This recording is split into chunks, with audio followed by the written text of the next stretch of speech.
नमस्कार। मैं कुलदीप आगड़ी हाजिर हूँ फिर से आपके सामने।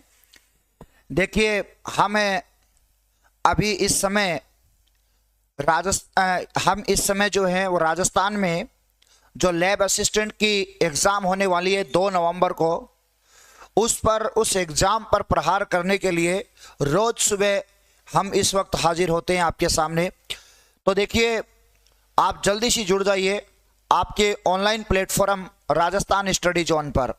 देखिए, इस वक्त ये जो क्वेश्चंस लाए जा रहे हैं ये मुख्यतया लैब असिस्टेंट की जो एग्ज़ाम होने वाली है 2 नवंबर को, किस प्रकार से प्रश्न आएंगे, ट्रेंड क्या होगा प्रश्नों का, उन सब बातों को ध्यान में रखकर ये जो है वो प्रश्न लाए जा रहे हैं। तो जो भी लैब असिस्टेंट की तैयारी कर रहे हैं वो जल्दी से Rajasthan study zone online platform से जुड़ जाइए और हम जो है वो अपनी तैयारी को निहारते हैं। देखिए, आज का पहला प्रश्न जो है वो स्क्रीन के ऊपर है। इसी प्रकार के प्रश्न जो हैं वो एग्जाम में पूछे जाते हैं। पहला प्रश्न ये है कि निम्नलिखित में से कौन सा युग्म सुमेलित नहीं है। इनमें से कौन सा युग्म जो वो सुमेलित नहीं है। एक तरफ हिमालय के पर्वत दे रखे हैं और दूसरी तरफ स्थान दे रखे हैं। ये जो स्थान है या फिर ये जो हिल स्टेशन है, ये क्या कि इस हिमालय से सुमेलित कौन सा नहीं है। पंजाब हिमालय में गुलमर्ग है क्या?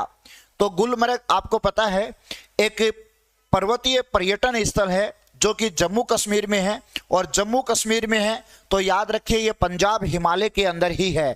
तो बिल्कुल करेक्ट है, ये पंजाब हिमालय में है। दूसरा आता है कुमायूं हिमालय नैनीताल में है क्या? तो कुमायूं हिमालय जो है नैनीताल कुमायूं हिमालय में है क्या? बिल्कुल नैनीताल कुमायूं हिमालय के अंदर है। काठमांडू नेपाल हिमालय में है, बिल्कुल है। अल्मोड़ा असम हिमालय में नहीं है, क्योंकि अल्मोड़ा कहाँ पर है? अल्मोड़ा जो है वो याद रखना ये उत्तराखंड में पड़ता है। अल्मोड़ा कहाँ पड़ता है? उत्तराखंड में पड़ता है। और ये जो उत्तराखंड है याद रखिए ये असम हिमालय में नहीं आता है। उत्तराखंड कहाँ पर आता है? तो याद रखना कुमायूं हिमालय के अंतर्गत आता है। कुमायूं हिमालय के अंतर्गत आता है उत्तराखंड जो है। तो इसमें ये वाला जो है वो सुमेलित नहीं है, याद रखिए ये वाला हो जाएगा जो सुमेलित नहीं है। तो देखिए, हम इस वक्त जो है वो लैब असिस्टेंट में आने वाले एग्जाम्स के अंदर जो भी प्रश्न आने वाले हैं उन पे चर्चा कर रहे हैं। 15,000 प्रश्नों की सीरीज में आपको करवाने वाला हूं और उसमें लगातार जो है वो अभी हमारा प्रयास जारी है। तो पहला प्रश्न ये हो गया है, एक तरफ हिमालय था दूसरी तरफ स्थान था। ऐसे ही प्रश्न पिछली बार भी एग्जाम में पूछे गए थे। तो याद रखिए गुलमर्ग जो वो पंजाब हिमालय में आता है, जम्मू कश्मीर के अंदर है। नैनीताल जो है वो उत्तराखंड के अंदर है और कुमायूं हिमालय में आता है। काठमांडू जो वो नेपाल देश में है और नेपाल हिमालय में आता है। अल्मोड़ा जो है वो असम हिमालय में नहीं आता, क्योंकि अल्मोड़ा कहाँ पर है? अल्मोड़ा जो है वो उत्तराखंड में है, और उत्तराखंड में है तो ये कुमायूं हिमालय के अंतर्गत आता है। चलिए, अगला प्रश्न स्क्रीन के ऊपर आ रहा है, जल्दी से आपको बताना है। प्रश्न क्या है, ध्यान से सुनिए आप। प्रश्न ये पूछा गया है कि निम्नलिखित कथनों पर विचार कीजिए। निम्नलिखित कथनों पर विचार कीजिए। हिमालय एक नवीन वलित पर्वतमाला है। आप सभी को पता है इस पृथ्वी के ऊपर सबसे पहले अगर कोई पर्वतमाला बनी तो वो याद रखिए अपनी अरावली पर्वतमाला थी। अरावली पर्वतमाला की उत्पत्ति कब हुई थी? प्री कैम्ब्रियन काल के अंदर हुई थी। सबसे पहले जो और सबसे बाद में जो पर्वतमाला बनी है वो याद रखिए हिमालय बनी है। तो जिसकी उत्पत्ति जो है वो टर्शियरी काल में हुई है। तो यानी कि हिमालय एक नवीन पर्वतमाला है। बिल्कुल करेक्ट है ये। इसको इसीलिए हम युवा पर्वतमाला के नाम से भी जानते हैं। दूसरा आता है हिमालय का निर्माण इंडो ऑस्ट्रेलियन प्लेट और यूरेशियाई प्लेट की अभिसारी गति से हुआ है। ये बात भी बिल्कुल सही है। यानी कि जो इंडियन प्लेट है वो यूरेशियन प्लेट से टकराई, उसी कारण से वलन पड़ने से जो है वो हिमालय पर्वतमाला की उत्पत्ति हुई है। ये बात भी बिल्कुल सही है। तीसरा आता है उत्तरी हिमालय हिमालय का सबसे ऊंचा भाग है। ये भी सही है, उत्तरी हिमालय है, इसको वृहत हिमालय भी कहते हैं और इसको आंतरिक हिमालय भी कहते हैं, जो औसतन 6000 मीटर ऊंचा है। तो इसमें यह बात भी बिल्कुल करेक्ट है। तो इसमें तीनों ही कथन सत्य हो जाएंगे। तो कौन सा आंसर होगा? इसमें द आंसर हो जाएगा। बिल्कुल द आंसर इसका सही आंसर हो जाएगा। चलिए अगला प्रश्न स्क्रीन के ऊपर आ रहा है।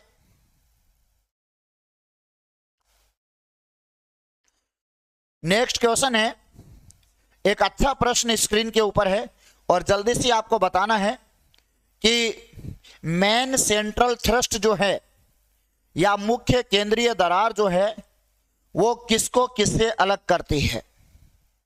मेन सेंट्रल थ्रस्ट या मुख्य केंद्रीय दरार, मुख्य केंद्रीय दरार, या फिर इसको शॉर्ट में बोलते हैं मेन सेंट्रल थ्रस्ट, ये किसको किससे अलग करती है? जल्दी से आपको बताना है। तो देखिए आपको पता है कि मेन सेंट्रल थ्रस्ट जो है एक दरार घाटी है और ये मेन सेंट्रल थ्रस्ट जो है ये जो वृहत हिमालय है उसको लघु हिमालय से अलग करती है। अब वृहत हिमालय की बात करें तो वृहत हिमालय को कई नामों से जाना जाता है। इसको हिमाद्री भी कहते हैं, आंतरिक हिमालय भी कहते हैं और इसके अलावा उत्तरी हिमालय भी कहते हैं। तो मेन सेंट्रल थ्रस्ट किसको अलग करती है? उत्तरी हिमालय को मध्य हिमालय से अलग करती है। उत्तरी हिमालय को मध्य हिमालय से जो अलग करती है उसको, उस दरार को हम किस नाम से जानते हैं? उसको मेन सेंट्रल थ्रस्ट के नाम से जानते हैं या मुख्य केंद्रीय दरार के नाम से उसको हम जानते हैं। अगला प्रश्न जो है वो स्क्रीन पर आ रहा है और नेक्स्ट आता है मुख्य सीमांत दरार, मेन बाउंड्री फॉल्ट।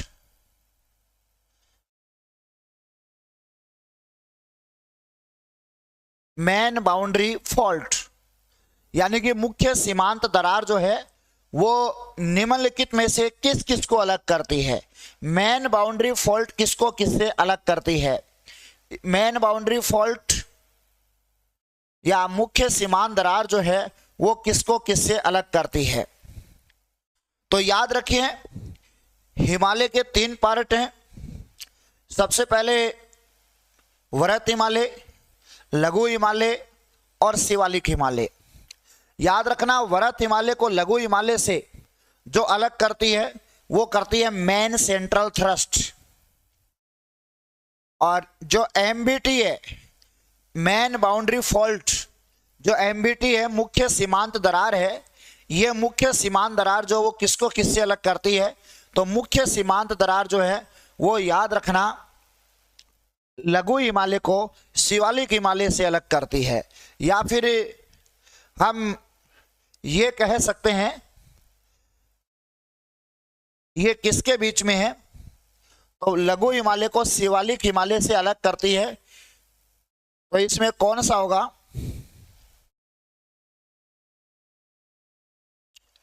मध्य हिमालय को।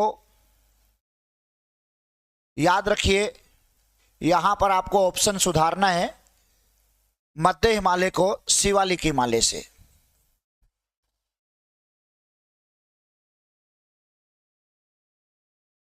शिवालिक हिमालय से। याद रखना जो मुख्य सीमांत दरार है वो मध्य हिमालय बोल दीजिए, चाहे आप इसको लघु हिमालय बोल दीजिए। लघु हिमालय को शिवालिक हिमालय से जो अलग करती है। महावीर जी बिजारनिया नमस्कार, आपको बहुत बहुत नमस्कार।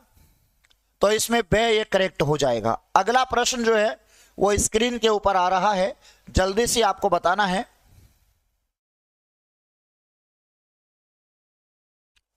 और अगला है हिमालयन फ्रंट फॉल्ट।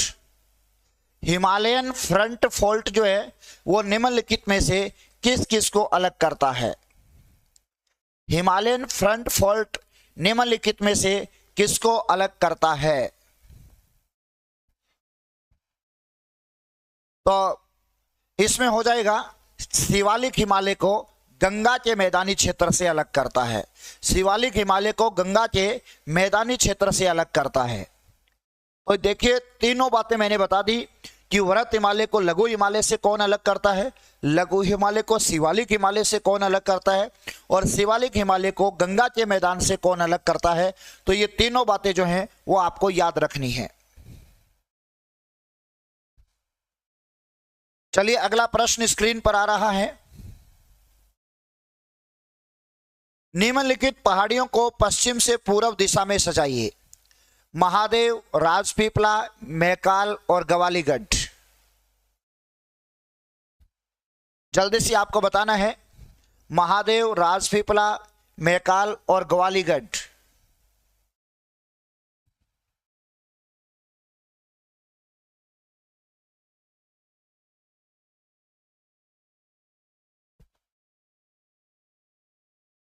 देखिए ये सतपुड़ा पर्वतमाला की पहाड़ियां हैं। तो सतपुड़ा पर्वतमाला की पहाड़ियां कैसे फैली हुई हैं, याद रखना। सबसे पहले सतपुड़ा है, सबसे पहले सतपुड़ा है। सतपुड़ा के बाद में याद रखना राजपीपला है, राजपीपला। फिर याद रखिए गवालीगढ़ है,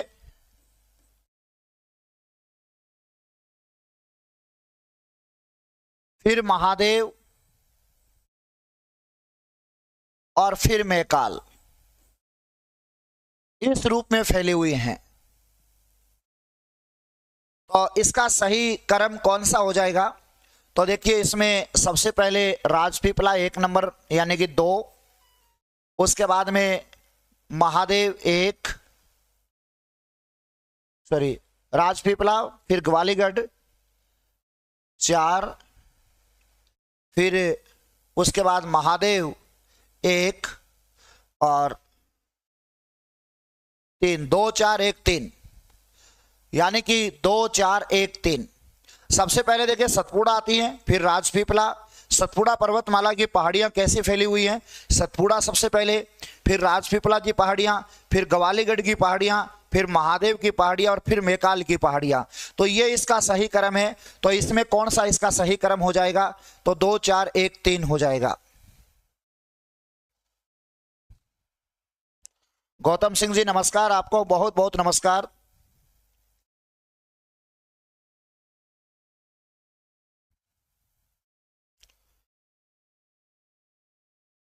चलिए अगला प्रश्न स्क्रीन पर आ रहा है।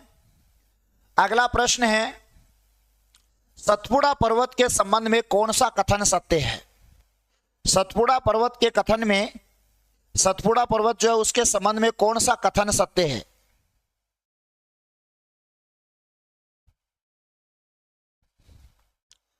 पहला है इसका निर्माण कठोर ग्रेनाइट चट्टानों से हुआ है।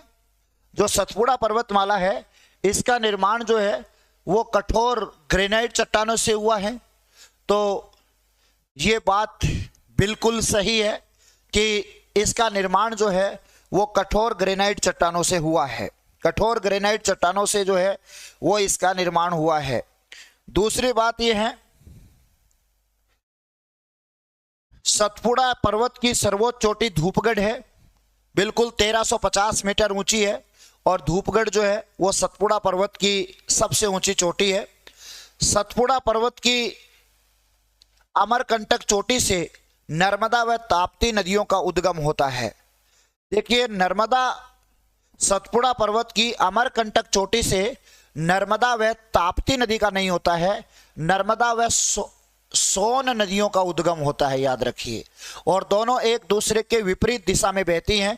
तो इसमें ये वाला बात जो है वो सही नहीं है। देखिए पहले वाली दोनों बातें सही हैं। देखिए इसका निर्माण कठोर ग्रेनाइट चट्टानों से हुआ, बिल्कुल सही है। सतपुड़ा पर्वत की सर्वोच्च चोटी धूपगढ़ है, यह बात भी सही है, 1350 मीटर ऊंची है। और महादेव पर्वत की सबसे ऊंची चोटी है। इस महादेव पर्वत की चोटी के नीचे जो है वो पंचमढ़ी पर्वतीय पर्यटन स्थल स्थित है। कई बार एग्जाम में आता है कि पंचमढ़ी पर्वतीय पर्यटन स्थल जो है वो कहां पर है? तो महादेव पर्वत की सबसे ऊंची चोटी मध्य प्रदेश के अंदर वहां पर ये स्थित है। पंचमढ़ी पर्वतीय पर्यटन स्थल इसी धूपगढ़ के नीचे है। सतपुड़ा पर्वत के अमरकंटक चोटी से नर्मदा नदी का तो उद्गम होता है, लेकिन ताप्ती का नहीं होता है, बल्कि किसका होता है? सोन नदी का होता है, जो गंगा नदी में जाकर मिल जाती है। याद रखिए, उपर्युक्त में से कौन सा कथन सत्य है? तो ए व 1 व 2, यानी कि ए इसमें सही हो जाएगा। गौतम सिंह जी का बिल्कुल करेक्ट आंसर है, 1 व 2 इसमें सही हो जाएगा। चलिए अगला प्रश्न स्क्रीन के ऊपर आ गया है। सतपुड़ा पर्वत का विस्तार कौन कौन से राज्यों में है? सतपुड़ा पर्वत का विस्तार जो है वो कौन कौन से राज्यों में है? यहां पर 5 राज्यों के नाम दिए गए हैं, मध्य प्रदेश, छत्तीसगढ़, गुजरात, महाराष्ट्र और बिहार। जल्दी से कमेंट करके बताइए कि सतपुड़ा पर्वत का विस्तार जो है वो कौन कौन से राज्यों के अंदर है।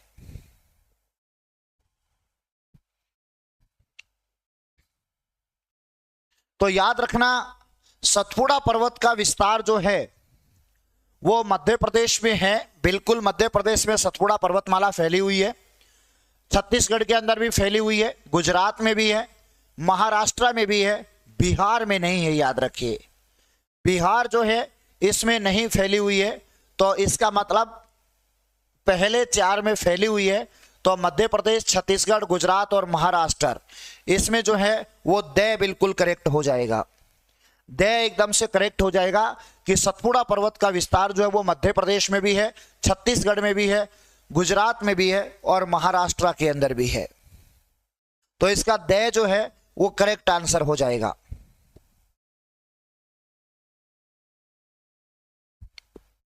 उसके बाद नेक्स्ट हम चलते हैं। अगला प्रश्न है, निम्नलिखित भौतिक स्थलाकृतियों को उत्तर से दक्षिण के क्रम में सजाइए। निम्नलिखित भौतिक स्थलाकृतियों को उत्तर से दक्षिण के क्रम में सजाइए। मालवा का पठार, सतपुड़ा पर्वतमाला, दक्कन का पठार और विंध्याचल पर्वतमाला। तो देखिए,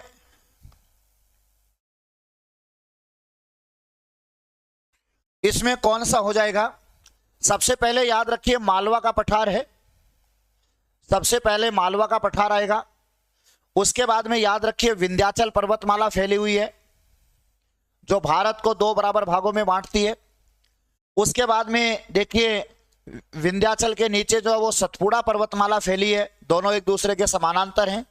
और उसके बाद में जो है वो दक्कन का पठार फैला हुआ है महाराष्ट्र के अंदर। तो उत्तर से दक्षिण में पूछा है, ये मालवा का पठार है। मालवा के पठार के बाद इससे नीचे जो है वो विंध्याचल है, फिर सतपुड़ा है और फिर जो आता है वो आपका दक्कन का पठार आता है। तो उत्तर से दक्षिण में इनको हमें बताना है। तो इसमें कौन सा सही हो जाएगा? यानी कि 1 4 2 3, 1 4 2 3, बे इसमें करेक्ट हो जाएगा। बे जो है वो इसमें करेक्ट हो जाएगा।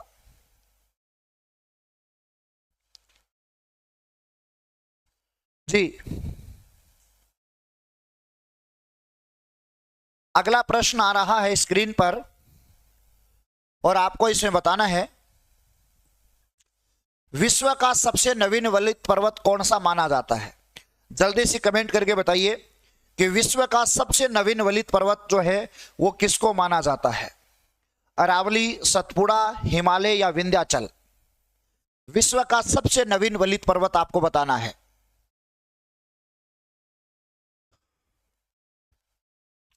तो देखिए, विश्व का सबसे नवीन वलित पर्वत जो है वो आपको पता कि हिमालय पर्वतमाला है। हिमालय पर्वतमाला विश्व की सबसे नवीन वलित पर्वतमाला है, जिसकी उत्पत्ति कौन से काल में हुई थी? टर्शियरी काल में हुई थी, याद रखिए। और इसी कारण इसको जो है वो युवा पर्वतमाला के नाम से भी जाना जाता है। इसको युवा पर्वतमाला के नाम से भी जाना जाता है, हिमालय पर्वतमाला को। अगला प्रश्न जो है वो स्क्रीन के ऊपर आ रहा है और अगला प्रश्न जो वो ये है कि निम्नलिखित कथनों पर विचार कीजिए। निम्नलिखित कथनों पर विचार कीजिए। 2 स्टेटमेंट इसमें दिए गए हैं आपको इनमें से बताना है कि कौन सा सही है। निम्नलिखित कथनों पर विचार कीजिए। पहला स्टेटमेंट क्या है कि कैराकोरम पर्वत अंगारा लैंड का भाग है, और दूसरा है कैराकोरम की सर्वोच्च चोटी गॉडविन ऑस्टिन है।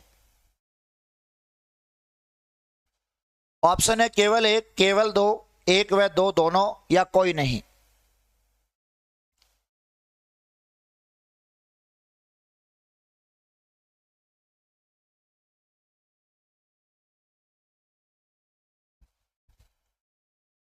जी, इसका सही आंसर क्या होगा? तो याद रखिए कैराकोरम पर्वत श्रेणी जो है ट्रांस हिमालय की पर्वत श्रेणी है कैराकोरम जो है, और ये अंगारा लैंड का हिस्सा है। ये बिल्कुल सही बात है। कैराकोरम पर्वत श्रेणी की सबसे ऊंची चोटी जो है वो याद रखिए गॉडविन ऑस्टिन है। इसको केटू के नाम से भी जानते हैं। 8,611 मीटर ये ऊंची है, और याद रखना भारत की सबसे ऊंची चोटी है ये।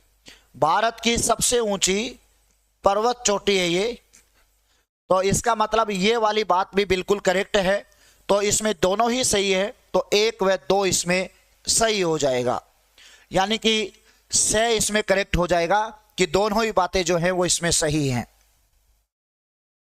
दोनों ही बातें जो हैं वो इसमें सही हैं। अगला प्रश्न आ रहा है,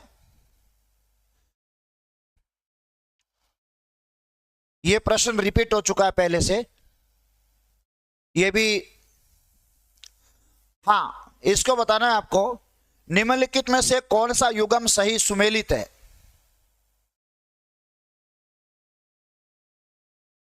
निम्नलिखित में से कौन सा युगम सही सुमेलित है?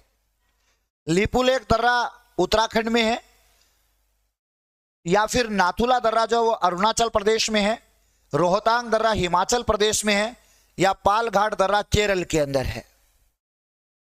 कौन सा सही सुमेलित नहीं है इसमें से? जल्दी से कमेंट करके बताइए।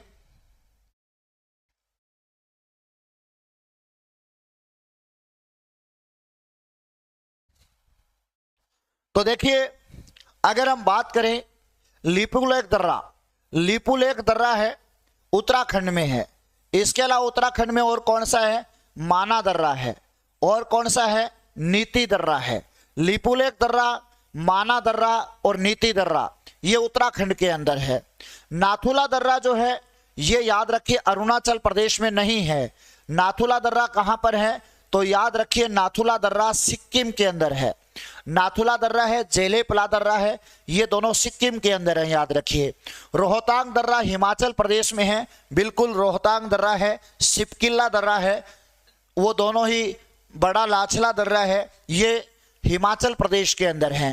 पालघाट है, सिनकोट है, ये याद रखिए केरल के अंदर है। तो इसमें कौन सा हो जाएगा? इसमें बे जो है वो असुमेलित है, क्योंकि नाथुला दर्रा कहां पर है? सिक्किम के अंदर है, और ये चीन जाने का मार्ग जो है वो प्रदान करता है।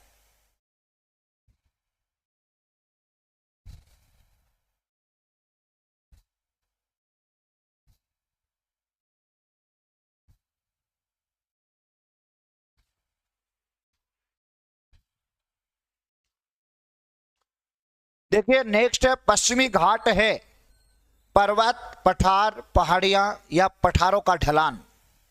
इसमें क्या होगा? पश्चिमी घाट क्या है? पर्वत है, पठार है, पहाड़ियां हैं, या पर्वतों का ढलान है?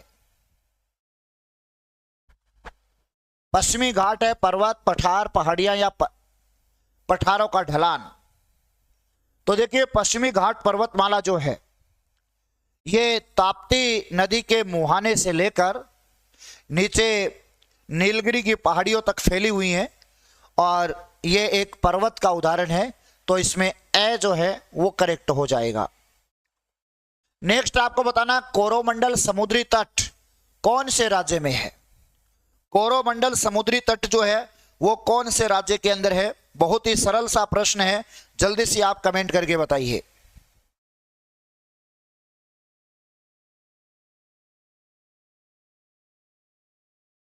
देखिए कोरोमंडल समुद्री तट जो है ये याद रखिए गोलू जी प्रजापत नमस्कार आपको। कोरोमंडल समुद्री तट जो वो कौन से राज्य के अंदर है? तो आप याद रखिए तमिलनाडु के अंदर है। कोरोमंडल समुद्री तट जो वो तमिलनाडु में है। और आपसे प्रश्न ये भी पूछा जा सकता है लैब असिस्टेंट के अंदर कि कोरोमंडल समुद्री तट जो तमिलनाडु के अंदर है इसको कोपेन के अनुसार कौन से जलवायु प्रदेश में रखा जाता है? तो याद रखिए ये जो कोरोमंडल समुद्री तट है ये कोपेन के अनुसार जो है वो AW जलवायु प्रदेश में रखा जाता है। AW जलवायु प्रदेश में आता है किसके अनुसार? कोपेन के जलवायु के अनुसार, कोपेन के जलवायु वर्गीकरण के अनुसार। तो यह प्रश्न आपसे पूछा जा सकता है। गोलू जी प्रजापत कह रहे हैं सर मैं आज से रोज देखूंगा आपकी क्लास। बिल्कुल, ये राजस्थान लैब असिस्टेंट के लिए ये क्लासें लाई जा रही हैं। आपको मैं 15,000 प्रश्नों की सीरीज कराने वाला हूं। शाम को आपको 8 बजे जो है वो राजस्थान जीके की क्लास चलती है अपनी। उसके अंदर भी हम टॉपिक वाइज जो है वो लगभग 100-150 क्वेश्चन डेली लेकर आते हैं। तो आप जब वो जुड़िए 100% आपका जो वो सिलेक्शन हो जाएगा। तो याद रखना कोरोमंडल समुद्री तट कौन से राज्य का है? तमिलनाडु राज्य का है। और ये कौन से जलवायु प्रदेश में आता है? कोपेन के अनुसार तो AW जलवायु प्रदेश के अंतर्गत आता है। इसी प्रकार के प्रश्न एग्जाम में देखे जाएंगे आपसे। चलिए अगला प्रश्न स्क्रीन पर आ चुका है। निम्नलिखित कथनों पर विचार कीजिए। आपके पास 2 स्टेटमेंट दिए गए हैं, आपको इनमें से देखकर बताना है कि कौन सा सही है या दोनों ही सही हैं। देखिए पहला है दंडकारण्य का जो पठार है, आपने ऐसा पढ़ा है दंडकारण्य का पठार है ये कहां पर फैला हुआ है? उड़ीसा, छत्तीसगढ़ और आंध्र प्रदेश राज्यों में फैला है। बिल्कुल, दंडकारण्य का पठार जो है वो उड़ीसा, छत्तीसगढ़ और आंध्र प्रदेश राज्य में फैला हुआ है। आपसे सीधा भी प्रश्न पूछ सकता है कि दंडकारण्य का पठार कौन से राज्यों में है? तो याद रखना दंडकारण्य का पठार जो है वो छत्तीसगढ़ और उड़ीसा राज्यों के अंदर फैला हुआ है। आंशिक रूप से ये आंध्र प्रदेश राज्य के अंदर भी फैला है। दूसरी बात, दंडकारण्य के दक्षिणी भाग में मलकानगिरी पठार स्थित है। ये बात भी बिल्कुल करेक्ट है कि दंडकारण्य का जो पठार है उसका दक्षिणी भाग में मलकानगिरी जो पठार है वो स्थित है। तो इसमें 1 और 2 दोनों ही स्थित हैं, याद रखिए। तो इसमें से जो है वो बिल्कुल करेक्ट हो जाएगा। इसमें से बिल्कुल करेक्ट हो जाएगा, याद रखिए। अगला प्रश्न है, बहुत अच्छा प्रश्न स्क्रीन पर है कि मरुस्थल, उर्वर मैदान और मध्य रूप से वनाच्छादित पर्वत भारत के निम्नलिखित में से किस एक लक्षणिक विशेषताएं हैं? जहां पर मरुस्थल मिलेगा, उर्वर मैदान मिलेगा और मध्यम रूप से वन आच्छादित पर्वत मिलेंगे। ये भारत में ऐसा कहां पर मिलेगा? जल्दी से आप कमेंट करके बताइए। तो याद रखिए मरुस्थल भी जहां मिलेगा, जहां उर्वर मैदान भी मिलेंगे और वनों से आच्छादित पर्वत भी मिलेंगे।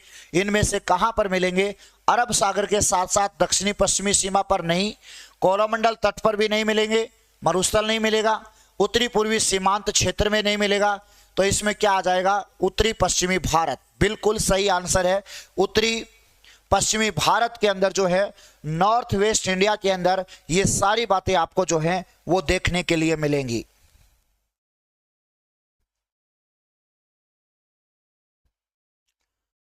हाँ, ये आपको बताना है, सुमेलित करना है। देखिए दंडकारण्य का पठार, दंडकारण्य का पठार कहां पर है? तो मैं आपको पहले बता चुका कि उड़ीसा के अंदर है। तो दंडकारण्य का पठार कहां पर है? तो उड़ीसा के अंदर है, याद रखिए। हाड़ौती का पठार कहां पर है? तो याद रखना हाड़ौती का पठार राजस्थान के अंदर है। मालवा का पठार कहां पर है?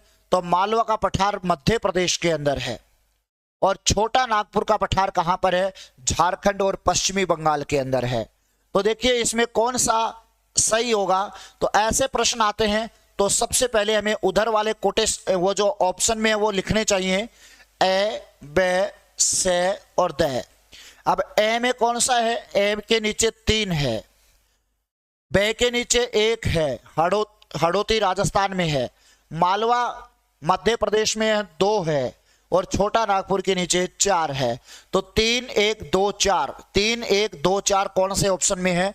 तो आपको बताना 3 1 2 4 जो है वो याद रखिए ए ऑप्शन के अंदर है। 3 1 2 4 कहां पर है? ए ऑप्शन के अंदर है। तो इसका ये सही हो जाएगा। याद रखना, आपसे सीधा भी पूछा जा सकता है कि दंडकारण्य का पठार कौन से राज्य के अंदर है? तो दंडकारण्य का पठार जो है वो उड़ीसा और छत्तीसगढ़ राज्य के अंदर है। हाड़ौती का पठार याद रखना कोटा, बूंदी, बारा, झालावाड़ के अंदर जो है, कोटा संभाग के जो जिले आते हैं वहां पर राजस्थान में है। मालवा का पठार मध्य प्रदेश के अंदर है और छोटा नागपुर का पठार जो है वो झारखंड और पश्चिमी बंगाल के अंदर है। अगला प्रश्न स्क्रीन के ऊपर आ चुका है। हाँ बताइए भाई, केटू के बाद, केटू को हम क्या बोलते हैं? गॉडविन ऑस्टिन भी बोलते हैं। कौन सी पर्वत श्रेणी के अंदर है केटू? तो कैराकोरम पर्वत श्रेणी के अंदर है। केटू के बाद भारत में निम्नलिखित में से कौन सी दूसरी ऊंची पर्वत चोटी है? यह बताइए आप, भारत की दूसरी सबसे ऊंची पर्वत चोटी कौन सी है? भारत की सबसे ऊंची पर्वत चोटी जो है वो केटू या गॉडविन ऑस्टिन है। केटू या गॉडविन ऑस्टिन के बाद में भारत की सबसे ऊंची पर्वत चोटी कौन सी है? कामेट, नामचा बरवा, कंचनजंगा या नंदा देवी? कौन सा सही हो जाएगा इसमें? तो आपको पता है कि कंचनजंगा हो जाएगा। कंचनजंगा जो है देखिए 8,598 मीटर ऊंची है और यह कंचनजंगा है कहां पर? सिक्किम के अंदर है। कौन से हिमालय में है? वरहत हिमालय के अंदर है। इसके अलावा केटू की बात करें हम तो यह कौन से हिमालय में है? यह कैराकोरम पर्वत श्रेणी में है। कैराकोरम पर्वत श्रेणी में है। ट्रांस हिमालय की जो कैराकोरम पर्वत श्रेणी है उसमें है। केटू की ऊंचाई कितनी है? 8,611 मीटर है। यह भारत की सबसे ऊंची पर्वत चोटी है और दूसरी सबसे ऊंची चोटी कौन सी आ जाएगी? कंचनजंगा हो जाएगी।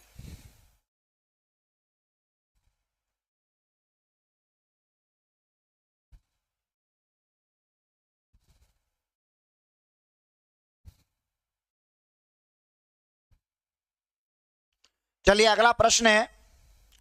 हाँ ये बताइए भाई आप, जो बद्रीनाथ और केदारनाथ तीर्थ स्थल हैं वो कौन से हिमालय के अंदर है?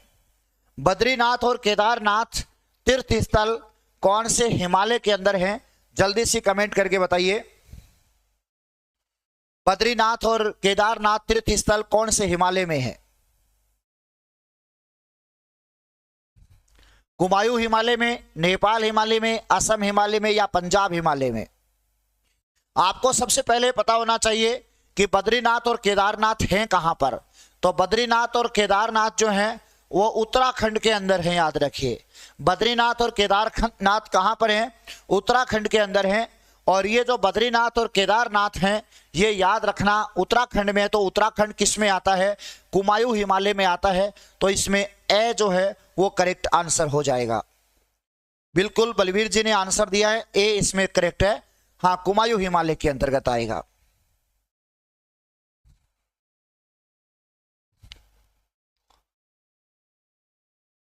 हाँ ये प्रश्न है, एक अच्छा प्रश्न है कि निम्नलिखित में से पठारों की सूची में कौन सा जो है वो राज्य के साथ सुमेलित नहीं है? जल्दी से बताइए आप। भंडेर मध्य प्रदेश, रांची बिहार, बस्तर छत्तीसगढ़ या शिलांग मेघालय? इसमें कौन सा पठार जो वो सुमेलित नहीं है? तो इसमें भंडेर जो है वो मध्य प्रदेश में है, बिल्कुल सही है। रांची जो है वो बिहार, रांची का पठार बिहार में नहीं है। रांची का पठार बिहार की जगह कहां पर है? याद रखना झारखंड के अंदर है। रांची का पठार कहां पर है? झारखंड में है, बिहार में नहीं है। बलवीर जी ने बिल्कुल सही आंसर दिया है। तो इसमें बे जो है वो करेक्ट हो जाएगा। बस्तर का पठार छत्तीसगढ़ में है, ये बात भी बिल्कुल सही है। शिलांग का पठार जो है वो मेघालय के अंदर है, ये बात भी बिल्कुल सही है। तो इसमें रांची का पठार कहाँ पे है? झारखंड में है, ये बात सही नहीं है। तो इसमें कौन सा हो जाएगा? बे इसमें करेक्ट हो जाएगा। अगला प्रश्न है, भारत के पश्चिमी तटीय मैदान के उत्तरी भाग को जिस नाम से जाना जाता है उसका क्या नाम है? जल्दी से बताइए कि उसको हम किस नाम से जानते हैं।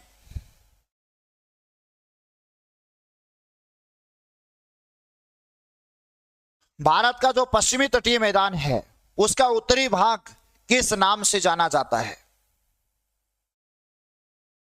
देखिए,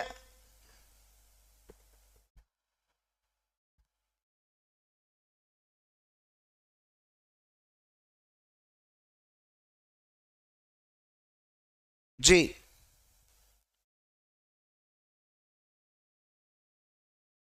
इसका सही आंसर क्या होगा? तो इसका सही आंसर हो जाएगा कोंकण तट, क्योंकि महाराष्ट्र से गोवा तक, महाराष्ट्र और गोवा के अंदर ये फैला हुआ है और कोंकण तट इसका करेक्ट आंसर हो जाएगा। अगला प्रश्न है, निम्नलिखित में से कौन सा पर्वत शिखर उत्तराखंड राज्य में नहीं है? जल्दी से आपको बताना है, इनमें से कौन सा पर्वत शिखर है जो उत्तराखंड राज्य में नहीं है? कामेट, नंदा देवी, बंदरपूछ या नंगा पर्वत? तो कामेट जो है वो उत्तराखंड में है, नंदा देवी भी उत्तराखंड में है, बंदरपूछ भी उत्तराखंड में है। नंगा पर्वत कहाँ पड़ता है? ये पाक अधिकृत कश्मीर के अंदर पड़ता है, तो ये उत्तराखंड के अंदर नहीं है, याद रखिए। तो इसमें कौन सा हो जाएगा? दे इसमें करेक्ट हो जाएगा।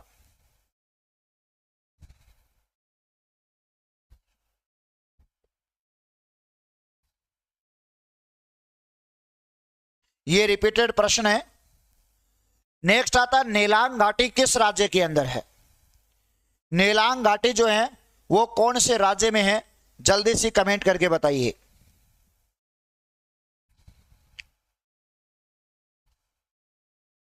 तो याद रखिए, नेलांग घाटी जो है वो उत्तराखंड राज्य के अंदर है। नेलांग घाटी कहां पर है? तो आपको बताना कि उत्तराखंड राज्य के अंदर जो है वो नेलांग घाटी है। नेलांग घाटी कौन से राज्य में है? तो आप याद रखिए कि नेलांग घाटी जो है ये उत्तराखंड राज्य के अंदर है।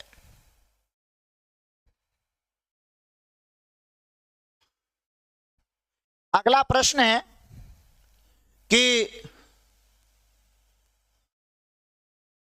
ये जो पटकोई की पहाड़ियां हैं भारत को किससे अलग करती हैं? चीन से, नेपाल से, बांग्लादेश से या म्यांमार से? पटकोई की पहाड़ियां भारत को किससे अलग करती हैं? देखिए, पटकोई की पहाड़ियां हैं, नागा की पहाड़ियां हैं, अरायामा कोंडा की पहाड़ियां हैं। ये सारी की सारी जो पहाड़ियां वो किसको किससे अलग करती हैं?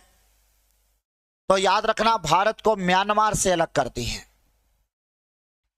भारत को म्यांमार से जो है वो अलग करती है।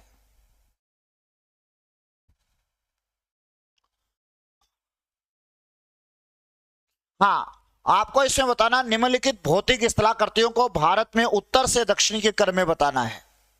तो उत्तर से दक्षिण के क्रम में बताना है। तो सबसे पहले याद रखिए, इसमें जो दिया गया है तो शिवालिक हिमालय है। शिवालिक हिमालय के नीचे मोटे मोटे कंकड़ पत्थरों का मैदान है जिसे भाबर प्रदेश कहते हैं। उसके बाद बजरी के दाने के आकार के टुकड़ों का क्षेत्र है, उसको हम याद रखिए तराई प्रदेश कहते हैं। फिर याद रखिए खादर आता है और फिर बांगर आता है।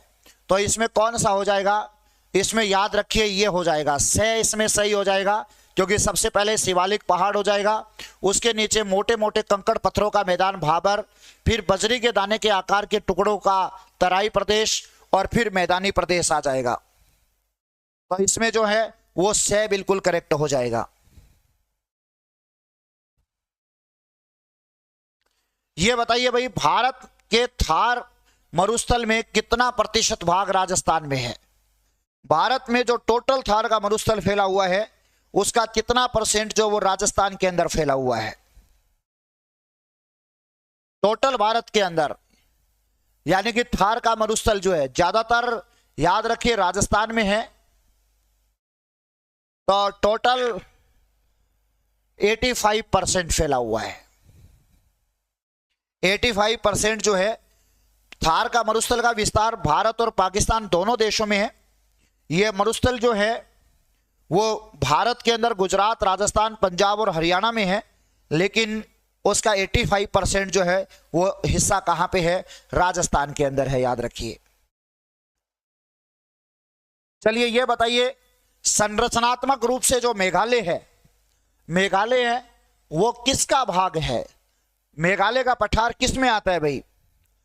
हिमालय पर्वतीय प्रदेश में, प्रायद्वीपीय भारत में, वरत हिमालय में, अरावली पर्वतमाला में।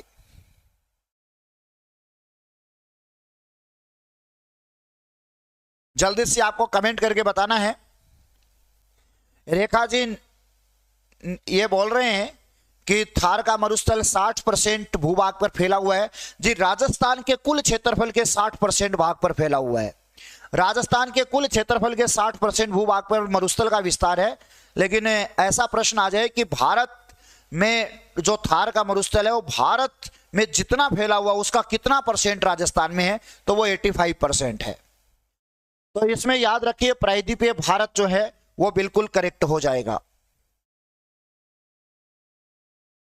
आपको ये बताना है, मध्य प्रदेश का हिल स्टेशन है पंचमढ़ी और धूपगढ़ पर्वत चोटी जो है वो इनमें से कौन सी पहाड़ी के ऊपर है?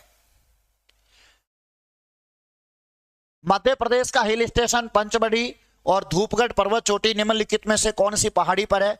महादेव, भारनेर, रातमाला और बालाघाट। इसका सही आंसर क्या होगा?